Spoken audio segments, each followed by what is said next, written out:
Sunday, Sunday, Sunday! Just kidding. Welcome to this edition of the Big Lake and Southern Railroad Build-Out, brought to you by the Little Signal Company. In this episode, we are putting the garden into the garden scale railway for Phase 1. We'll be talking about the plants we chose, why we chose them, and show you some before and after pictures of the first section of Phase 1 that we worked on. If you're lucky, you might even get to see one of our engines taking a stroll to the new garden. But you'll have to stick around till the end to see that one. So let's get our gardening gloves on and get to work. If you hadn't noticed already, the usual narration voice is not here today. That is because we decided to do a role switch. This is going to be an entertaining video to say the least. We are going to get you the information that you need. We're going to show you what we've been doing. And boy, there is so much more coming on this channel. I guarantee you're going to want to sit around, make sure you're subscribed, make sure you're all checked in. And that was terrible, so here's another blooper thing. As previously mentioned, we are focusing on adding plants to Phase 1 of our build-out. To orientate you, this is the phase where the rail will curve around the large magnolia tree on the southwestern side of our screened lanai. We will be focusing on the section of this phase that is closest to the screen. We had several things to consider for this section. First, we have different sized areas we wanted to fill with plants. So we needed to be sure that whatever we chose would fill the space nicely and not get too large and potentially cause trouble for our trains as they roll on by. We also had to consider the sun exposure. Being under a large magnolia tree means we need to look for plants that are okay with not being in full sun. We don't want to be planting new plants each year, so finding perennials was also on our list. Lastly, our house is in USDA Plant Hardiness Zone 9A. Therefore, we need to look for plants that thrive in this zone. Surprisingly, we do get temperatures that hover just below freezing at night, despite being in Florida. We settled on 4 different plants that fit our criteria that we found at the local hardware store. The first is the dwarf oyster plant. Say that 3 times fast.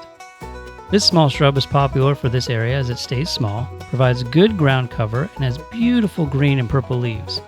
Though we love and prefer to have flowering plants, the leaves are quite vibrant and can take the place of the flowers. The second plant we settled on is the super blue liriope. That took 9 takes, by the way, to say that. Another good ground cover plant, this one is a grass-like evergreen known for its deep green, almost blue-like foliage.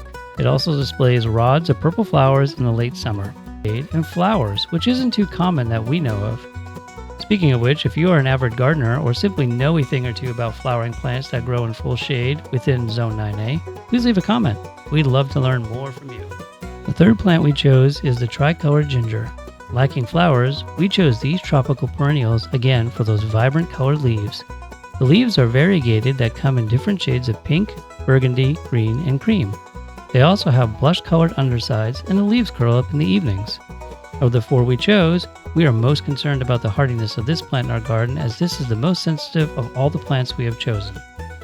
The fourth plant we chose for this section of Phase 1 is the variegated, sometimes called shell, ginger.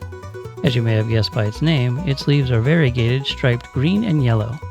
The nickname shell comes from the white strands of seashell-shaped flowers that can occasionally appear during the warmer months.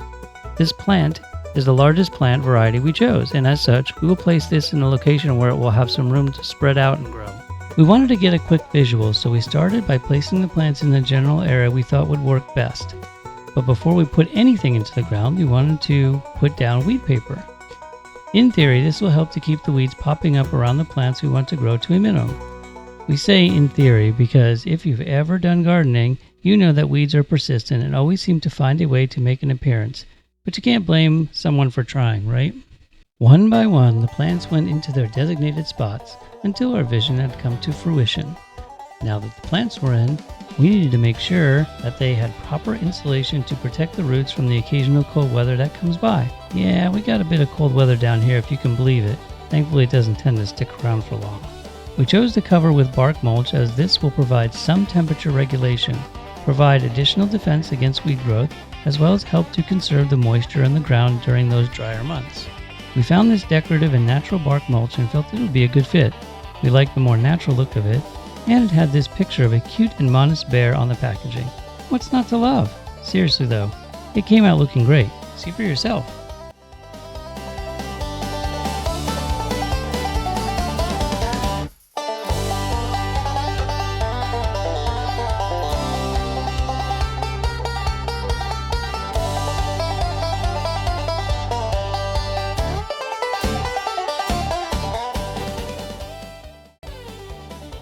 With that said, this is where I get to shamelessly pitch. Please subscribe to our channel. We're trying to hit 1,000 subscribers before middle of this year, and I know we're only getting close to 100, but we're kind of anticipating that as we continue to move forward, you guys get some laughs out of this, you learn some new information, you'll start encouraging people you know to subscribe, and it will become a grassroots movement. So yeah, smash that subscribe button like you mean it, like you want it. And with that, we're going to get back to some gardening talk on this garden railroad build out. The true test of time will be me getting through this paragraph because I've had to record it several times. The true test will be the test of time, and of course the weather, in determining the viability of this garden layout. For now, we will sit back, enjoy it, and begin to contemplate how to address the second section of this side of phase 1 of the layout. Because as it turns out, the other side of the magnolia tree is the sunnier side, and so we will need to switch up the plants we place there. But you will have to stay tuned to find out what we choose for that section because frankly, we just don't know yet. We can't cross that trestle bridge until the whole of this side of phase 1 is complete and we know what we're working with.